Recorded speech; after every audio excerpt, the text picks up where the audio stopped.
જય શ્રી કૃષ્ણ। આજે આપણે બનાવીશું ઢોસા।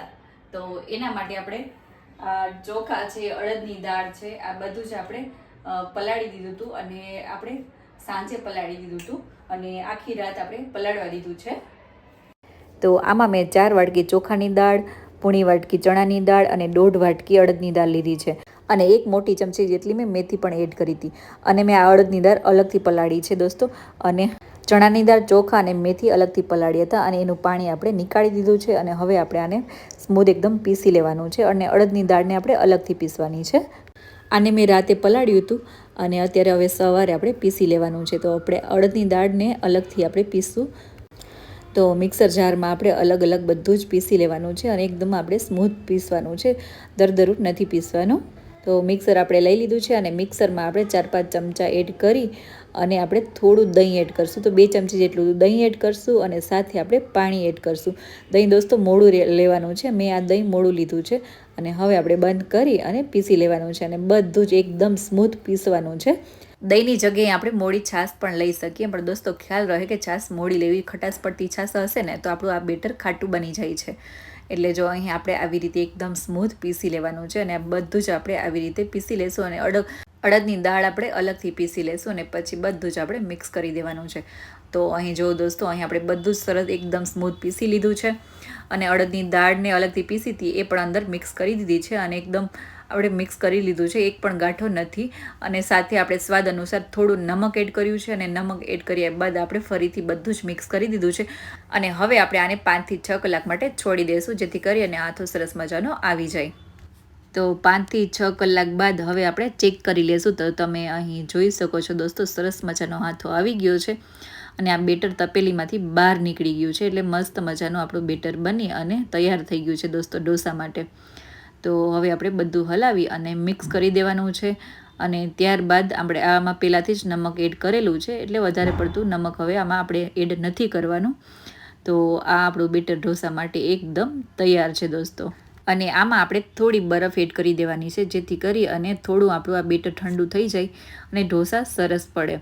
અને આ બેટરમાં દોસ્તો એક પણ ગાંઠો ના રહે ને એવી રીતે આપણે સરસ મજાનું ફેટી લેવાનું છે। તો અહીં આપણું આ બેટર ઢોસા માટે તૈયાર છે। તો હવે આપણે બટાકાનો મસાલો બનાવવાનો છે ઢોસા માટે।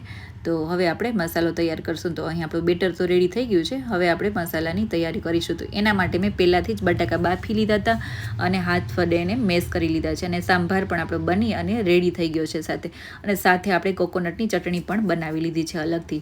તો અહીં તમે જોઈ શકો છો ચટણી પણ આપણી એકદમ રેડી છે અને હવે આપણે મસાલો બનાવવાનો છે। તો ચલો હવે આપણે મસાલાની પ્રોસેસ આગળ કરીએ। અને આ બાજુ મેં ઢોસાનો તવો પણ ગરમ થવા માટે મૂકી દીધો છે, કેમ કે થોડો ટાઈમ લે છે એટલા માટે મેં પહેલાંથી જ મૂકી દીધો છે તવો અને ગેસની ફ્લેમ મેં ધીમી રાખી છે દોસ્તો। તો અહીં આપણે બટાકાને પણ મેશ કરી લીધા હતા અને સાથે આપણે ડુંગળી લીધી છે અને ટામેટાં લીધા છે, સાથે થોડું લસણ કાપીને લીધું છે અને 2 મરચાં કાપીને લીધા છે દોસ્તો।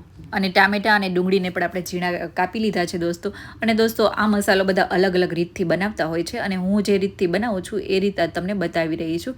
તો હવે જેમાં મેં બટાકા બાફ્યા હતા એ જ કુકર મેં લીધું છે ને એમાં હું થોડું તેલ એડ કરી દઈશ। તો અહીં મેં 1.5 પાવડા જેટલું તેલ એડ કર્યું છે અને તેલ ગરમ થઈ જાય એટલે રાઈ, જીરું અને હિંગ એડ કરવાની છે। અને સાથે મેં અડધી ચમચી અડદની દાળ, અડધી ચમચી ચણાની દાળ એડ કરી હતી, એનું સૂટ લેતા રહી ગયું છે દોસ્તો, એટલે એ પણ મેં એડ કર્યું હતું। અને હવે આપણે કાપેલું લસણ ને કાપેલું મરચું એડ કરી અને થોડી વાર થવા દેશું અને ત્યારબાદ મીઠા લીમડાના પાન અને ડુંગળી એડ કરવાની છે। તો જો અહીં આપણે કાપેલી ડુંગળી છે અને મીઠા લીમડાના પાન છે એ પણ એડ કરી દઈશું અને આપણે ટામેટું અત્યારે એડ નથી કરવાનું। અહીં આપણે મીઠા લીમડાના પાન અને ખાલી ડુંગળી જ એડ કરીએ છીએ અને એ થોડું કૂક થઈ જાય ને પછી જ આપણે આમાં ટામેટું એડ કરવાનું છે, કેમ કે ટામેટું જલ્દી કૂક થઈ જાય છે એટલે આપણે અત્યારે ટામેટું આમાં એડ નથી કરવાનું। અને ડુંગળી આપણે એડ કર્યા બાદ ડુંગળી થોડી કૂક થઈ જાય અને થોડી બ્રાઉન થઈ જાય ને ત્યાં સુધી આપણે કૂક કરી લેવાની છે દોસ્તો।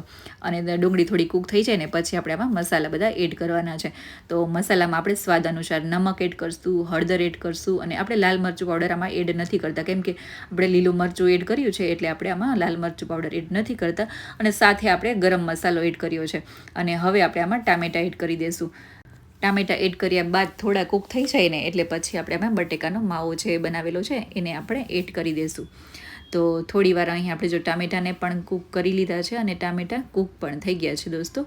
તો હવે આપણે આ જે બટેકા હાથથી મેશ કરીને લીધા છે ને એ આપણે એડ કરી દેવાના છે અને બટેકાને પણ એડ કર્યા બાદ બધું સરસ મિક્સ કરી દેવાનું છે.